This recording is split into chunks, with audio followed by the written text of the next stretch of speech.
네, 트럼프 대통령이 당선이 되면 바로 즉각적으로 우크라이나 전쟁 종전시키겠다 이렇게 공언을 해왔었죠.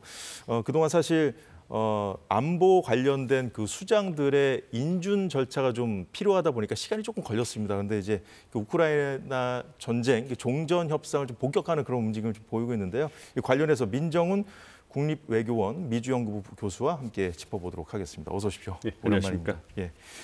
자, 먼저 이 트럼프 대통령이 이 우크라이나 전쟁 종전 협상 시작하겠다고 해서 이제 푸틴 대통령 그리고 젤렌스키 대통령하고 통화를 했고요. 이 관련돼서 이제 백악관이 브리핑을 했거든요. 브리핑 내용 보고 좀 시작해도 될까요? 예, 네, 영상 보겠습니다. It is time to stop this ridiculous war where there has been massive and totally unnecessary death and destruction. God bless the people of Russia and Ukraine. 네, 민 교수님. 이제 백악관 대변인의 언급에도 들어와 있지만 이제 터무니없는 전쟁이라고 그러거든요. 그러니까 빨리 끝내야 된다는 것인데 기존의 그 바이든 정부 때하고 그리고 또 이제 그 바이든 정부를 위시해서 같이 이제 우크라이나를 이제 지원했던 유럽의 각국들하고는 이 우크라이나 전쟁을 바라보는 시각 자체가 다르거든요. 그렇습니다. 네. 트럼프 대통령 같은 경우에는 미국 우선 대외 정책 그 기조를 가지고 있고 꼭 미국의 이익이 핵심적인 이익이 걸리는 사안이 아니면 미국이 개입하는 것에 대해서 굉장히 부정적인 시각을 갖고 있거든요. 그래서 선거 캠페인 기간 동안에도 또 바이든 대통령이 잘못된 선택을 해가지고 불필요한 전쟁에 개입을 했고 그것 때문에 수많은 인명이 희생이 됐다. 그래서 이거는 바이든의 대외 정책이 실패다. 이렇게 공공연히 주장을 했고 자신이 취임하면은 24시간 내에 전쟁을 끝나겠다. 이렇게 천명하기까지 했거든요. 네. 근데 시간이 아무래도 더 걸릴 것 같아요. 6개월 정도 시간을 두고 어쨌든 출범 초기부터 전쟁을 끝나기 위해서 강하게 정책 드라이브를 걸고 있기 때문에 바이든 행정부와는 미국이 완전히 다른 모습을 보여주고 있기 때문에 전쟁의 양상도 다르게 전개되고 있는 그런 상황입니다. 본인이 만약에 대통령이었다면 이 전쟁 자체가 뭐 일어나지 않을 거라고 이제 공언해 오지 않았습니까? 그러면 이 접근법 자체도 좀 그 이제까지 진행해 왔던 상황하고 좀 다르게 좀 접근을 할 것 같은데요. 푸틴 대통령은 어떤 식으로 좀 그 종전 협상을 임할 거라고 보십니까? 그러니까 푸틴 대통령과 젤렌스키 대통령 두 양쪽의 그 정상들과 전화 통화라는 접촉을 통해 가지고 미국이 갖고 있는 지렛대를 활용하는 거예요. 그러니까 미국이 갖고 있는 가장 큰 지렛대는 군사 지원이잖아요. 나토 동맹들과 함께 군사 지원을 우크라이나에 하는 건데 이것을 가지고 이제 출구 모색할 수 있는 어떤 그 휴전 협정이나 종전 협정을 하도록 푸틴과 젤렌스키의 팔을 모두 다 이렇게 비트는 겁니다. 그래서 우크라이나 같은 경우에는 미국의 말을 들어서 어떤 그 협상 테이블에 앉지 않으면 더 이상 군사 지원은 없다. 푸틴에게는 똑같은 거죠. 만약에 협상 테이블에 앉지 않으면 지속적으로 군사 지원을 하겠다. 그러니 내가 중재할 테니 와서 협상을 하자. 이런 태도를 보이고 있는 겁니다. 네, 자 전쟁을 이제 멈출 때다 이렇게 얘기하면서 트럼프 대통령이 그 푸틴 대통령하고 이제 1시간 반 동안 통화를 했다고 그래요. 통화한 뒤에 이제 밝힌 내용이 뭐 길고도 뭐 고도로 생산적인, 그러니까 길고도 생산적인 전화 통화를 했다고 그러는데 구체적으로 언급을 하지 않았어요. 근데 이제 앞서 백악관 대변인 우리 브리핑도 봤습니다만 좀 우리가 좀 유추해 볼 수 있을까요? 그렇습니다. 그 1시간 반 동안 통화를 했다고 한다면 뭐 동시 통역을 했는지 순차 통역을 했는지 그건 지켜봐야 되겠습니다만 상당히 긴 시간을 통화했다고 말씀을 드릴 수가 있겠고요. 그리고 구체적인 내용은 없었지만 어쨌든 미소 정상 간에 어떤 전쟁을 중단하는데 하기로 하는데 동의했다. 그리고 긴밀히 협력하겠다 이런 얘기를 했거든요. 그러니까 구체적인 그 협력 방안에 대해서는 논의가 됐을 거지만 그건 얘기를 안 할 거예요. 왜냐하면 그건 협상의 중요한 수단이다 카드가 되기 때문에 얘기를 안 하고 이제 미국이 중재를 해서 러시아 그 푸틴 대통령과 트럼프가 얘기한 것을 바탕으로 해서 젤렌스키 대통령과 또 통화를 했지 않습니까? 그 부분을 전달을 하면서 이제 우크라이나를 어떤 설득을 하고 이제 압박하는 그런 카드로 쓸 거기 때문에 그 길고도 고도로 생산적인 전화 통화를 했다는 것은 원칙적으로 전쟁이 끝나는데 합의를 하고 그리고 큰 틀에서 주고받는 조건에 있어서도 어느 정도는 접근법에서 어떤 그 합의라고 할까요? 어떤 그 의견차를 좁힌 것이 아닌가 이렇게 유추를 해볼 수 있겠습니다. 보니까 이제 트럼프 대통령이 이제 뭐 나중에 이제 푸틴 대통령하고도 만날 것이고요.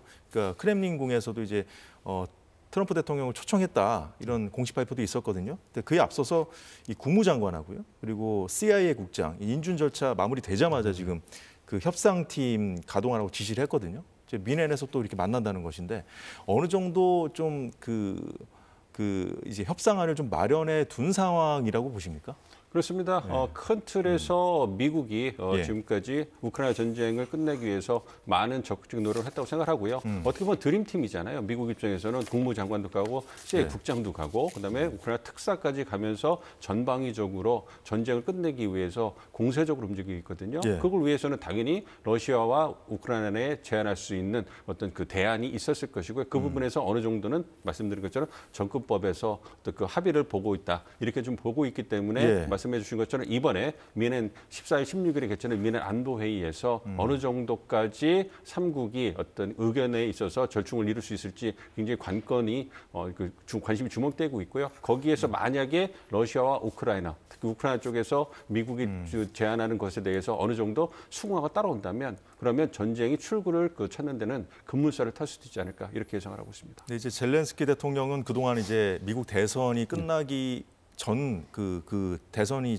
이루어지기 전까지도 그런 얘기를 했었지 않습니까? 그러니까 이제 이제 이대로 이런 식으로 종전이 되면 안 된다고 이제 그랬지 않습니까? 이제 계속 지원을 계속 받아야 된다 그런 입장이었는데 앞서 말씀하시기로 이제 그 우크라이나에 대한 지원을 계속할 수도 있어 이런 식으로 이제 러시아를 압박할 수 있다고 말씀하셨잖아요. 근데 이제 젤렌스키 대통령하고도 통화를 했단 말이에요. 어느 정도 대화를 했는지는 밝히지 않았습니다만 어떤 얘기를 좀 더 했을 거라고 보십니까? 기본적으로 트럼프 대통령이 선거 캠페인 기간 한 얘기를 보면 네. 군사 지원을 안 한다는 데 방점이 찍혀 있거든요. 기본적으로 우크라이나를 도와줘야 되는 것은 맞는 거지만 네. 그렇다고 바이든이 했던 것처럼 무분별하게 천문학적인 군사 지원을 하는 것은 예. 그건 국익에 반하는 것이다. 이렇기 때문에 트럼프 대통령뿐만 아니라 공화당 의원들도 우크라이나를 어떤 그 전폭적으로 지원하는 것에 대해서 회의적이었어요. 예. 그렇기 때문에 말씀드린 푸틴에게도 압박하는 것은 압박의 수단일 뿐이고 근본적으로는 우크라이나에게 굉장히 불리한 그러한 상황이 전개되고 있는 것이거든요. 네. 그렇기 때문에 우크라이나 입장에서는 트럼프 대통령이 군사 지원을 안 할 걸 알고 있기 때문에 최대한 중요하게 요건이 되고 있는 것이 영토 분할을 어떻게 할 것이냐, 그리고 우크라이나 안전 보장을 어떻게 할 것이냐 이 부분이거든요. 그걸 위해서 핵심적인 거죠. 그렇죠. 그리고 미국, 우크라이나 국내적으로 봐도 국민들이 너무 피곤해요. 힘들어하기 때문에 그 여론조사를 해보면 50% 이상이 이제는 영토를 조금 러시아한테 분할해 주더라도 전쟁을 끝내는 게 맞다. 그걸 수긍하겠다. 이러한 여론조사가 나오고 있기 때문에 예. 국내적으로도 힘들고 유럽 동맹들도 우크라이나를 지켜야 된다는 목소리를 내고 있지만 전쟁이 장기화 되면서 피로도를 호소하고 있거든요. 그러니까 전반적인 상황을 보면 우크라이나에게 좋지 않은 상황으로 전개되고 있기 때문에 러시아 입장에서 지켜보면서 자신이 원하는 것 하나를 얻기 위해서 지금 느긋하게 지금 지켜보고 있는 상황이거든요. 그렇기 때문에 우크라이나로서는 많은 선택지가 있는 게 아닙니다. 그렇기 때문에 최대한 트럼프 대통령이 내미는 선택지 안에서 자신이 추구하는 영토 분할 문제에서 최소한으로 우크라이나 동부 지역 20%를 지금 거의 러시아가 차지하고 있기 때문에 그 일부를 더 돌려받고 그리고 이제 안전 보장을 어떻게 확보할 것인가 이런 부분에서 이제 미국으로부터 확답을 받는 게 중요하지 않을까 생각하고 있습니다. 이제 교수님 말씀대로라면 이제 그동안 이제 바이든 정부와 보조를 맞추면서 우크라이나를 계속해서 지원해야 된다는 목소리를 내왔던 표면적으로 유럽 각국들도 이제 그 속내를 들여다보면 이제 전쟁이 계속 가면 본인들도 힘들고 하니까 이제 만약에 이제 트럼프 행정부에서 다른 방향으로 끌고 가면 이제 거기 보조를 또 맞출 수도 있다 이런 말씀으로 들리기도 하는데 이제 이런 상황에서 미국 국무장관이 유럽을 방문해서 한 발언이 있거든요. 이거 듣고 그 부분 좀 여쭤보도록 하겠습니다. 예. We must start by recognizing that returning to Ukraine's pre-2014 borders is an unrealistic objective. 네, 국방부 장관입니다. 미국의 국방부 장관 발언 들었는데 자, 앞서 교수님께서 이제 앞으로 이제 종전 협상을 하는 데 있어서 가장 중요한 쟁점 중에 하나로 영토 문제를 꼽으셨지 않습니까? 근데 이제 러시아가 우크라이나 영토를 점령한 부분이 있을 것이고 또 우크라이나도 러시아 영토를 점령한 부분이 있지 않습니까? 그 부분과 관련해서 협상이 뭔가 전개되겠구나 싶었는데 2014년 이전 국경으로의 복귀를 얘기를 하네요. 이거 어떤 맥락으로 봐야 됩니까? 그러니까 우크라이나 입장에서는 러시아가 2014년에 이제 크림 반도를 병합한 것부터 이제 불법적이다 이렇게 주장을 하는 것이고요. 그렇기 때문에 평화협정이 체결이 된다면 그 2024년 이전으로 그러니까 우크라이나의 영토를 완전히 러시아로부터 복원을 해야 된다. 다 돌려와야 된다. 이런 주장을 하고 있는데 예. 그거를 러시아가 받아들일 수가 없는 것이죠. 그렇기 때문에 예. 현실적으로 봤을 때 트럼프 행정부의 입장에서는 그건 비현실적이다. 그렇기 때문에 주고받기를 해야 되는 것이고 그걸 예. 위해서는 크림반도는 아마 그 셈법에서 빠질 거예요. 대신에 현재 우크라이나가 깜짝 침공을 해가지고 쿠르스크 지역을 어느 정도 일부를 점령하고 있잖아요. 이 부분을 돌려주고 그 대응으로 이제 얼마만큼 예. 러시아가 점령하고 있는 우크라이나 동부 지역의 그 영토를 돌려받을 수 있을 것인가? 이 부분에서 협상이 재개될 것이 아닐까 생각하고 그런 측면에서 네. 이제 국방부 장관이 얘기한 거는 현실적으로 말씀드린 그 두 부분에서 주고받기를 통해 가지고 어떤 그 영토 분할 문제를 해결하는 것이 실용적이고 현실적이다 이런 발언을 한 걸로 생각하고 있습니다. 예, 자 그러면 일단 그 우크라이나 전쟁 관련해서는 그 종전 협상을 좀 이렇게 좀 서둘러서 빠르게 좀 궤도에 올려놓고 자 곧바로 이제 북미 대화에 나설 가능성이 있다 이런 관측이 나오거든요. 가능성이 있다고 보십니까? 그렇습니다. 많은 전문가들이 생각할 때는 아무래도 트럼프 행정부의 대정책 우선순위가 두 개 전쟁에 출구를 모색하는 거에 방점을 찍히기 때문에 북한 문제는 후순위로 밀리지 않을까 이렇게 예상을 했었는데 예. 이게 북러 군사협력에 의해서 러시아의 북한군이 파병이 됐기 때문에 이 부분이 이제 그 트럼프 행정부로서도 급박하게 다뤄야 될 그런 현안이 된 것 같아요. 그렇기 때문에 러시아 우크라이나 전쟁을 다루면서 북한 문제까지 함께 다루는 그런 형국이 만들어졌고 그렇기 때문에 예상보다 빠르게 네네. 북한 문제, 북미 대화 재개라든지 북한과의 소통을 재개하려는 트럼프 행정부의 움직임이 굉장히 적극적으로 나오고 있습니다. 그렇기 네. 때문에 만약에 러시아 우크라이나에서 문제가 해결이 되고 그래서 북러 군사협력, 즉 러시아에 파병된 북한군의 문제가 해결이 되면 네. 그것을 동력으로 삼아가지고 러시아가 보다 적극적인 역할을 하면서 북한과 미국 간의 어떤 그 대화 재개 움직임이 본격화가 될 가능성이 있다 이렇게 생각하고 있습니다. 그렇다면 우크라이나 전쟁 종전 협상과 이제 한반도 문제가 좀 연결돼서 또 전개될 수도 있겠다는 생각이 드는데 자 그런데 오늘 북한이 금강산 관광지구에 있는 이산가족 면회소 철거를 했거든요. 우리 군 당국에서 뭐 크게 의미 부여를 하고 있는 것 같지는 않던데 이것도 좀 뭔가 좀 그냥 하는 행동은 없잖아요, 북한이. 어떻게 봐야겠습니까? 안타까운 현실이라고 생각하고 있습니다. 아무래도 남북 간의 어떤 교류가 이제 단절된 게 이제 고쳐가 되는 거고, 예.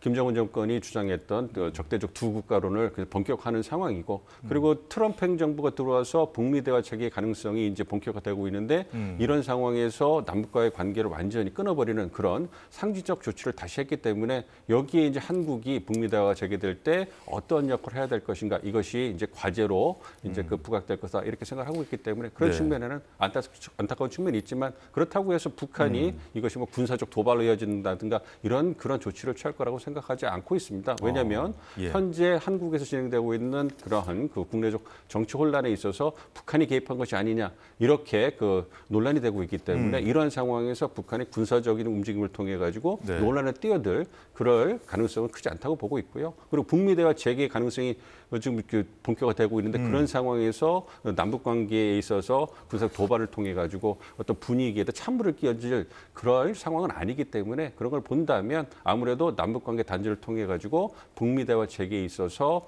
어떤 한국의 역할에 대해서 어떤 그 원천적으로 차단하려는 그런 걸 예. 그런 모습을 보이는 것이 아닌가 생각하고 있습니다. 자, 북미 대화를 재개한다면 일단 뭐 탑다운 방식으로 다시 재개한다고 하더라도 일단 실무 파트에서 협상을 좀 해야 되지 않습니까? 근데 보니까 트럼프 일기 때 이제 대북 협상을 많이 이제 관여했었던 사람들로 인선을 채웠더라고요. 좀 우리가 좀 밑그림을 좀 미리 엿볼 수 있을까요? 그렇습니다. 일기 때 협상이 굉장히 본격화됐었잖아요. 그 예. 스티브 비건 네네. 대북 협상팀이 있었는데 그 스티브 비건 대표는 다시 중용되진 않았습니다만 핵심 참모였던 그 협상팀의 일원이었던 예. 그 알렉스 웡 현재 그 백악관 국가안보 부보좌관과 그다음에 주요한 역할은 앨리스 후커 어떤 그 보좌관이 다시 이제 아시아 담당 선임 보좌관이었는데 이분이 국무부 서열 3위인 어떤 정무차관으로 임명이 됐어요. 그렇기 네. 때문에 이분 그 앨리슨 후커 같은 경우는 그 한국에 대해서 많이 알고 북한 경우도 많은 지한파로 알려져 있거든요. 그렇기 네. 때문에 이 일기 협상팀이 다시 중용이 됐다는 것은 일기 협상 팀이 했던 북한과의 그 협상의 경험을 토대로 해가지고 예. 2기 때도 어떤 북한과 협상에 나설 거라고 생각하고 있기 때문에 1기 때 보여줬던 포괄적 접근법 동시적 병행적 접근을 통해 가지고 북한과 협상을 진행해 나가지 않을까 이렇게 예상을 하고 있습니다. 예, 정말 나라박 상황이 정말 숨가쁘게 돌아가고 있군요. 예, 민정훈 교수님 잘 들었습니다. 고맙습니다. 네, 사사건건 1시간 반 동안 전해드렸는데 오늘 소식 모두 전해드렸습니다. 저희는 내일 쉬고요. 다음 주에 다시 인사드리겠습니다. 고맙습니다.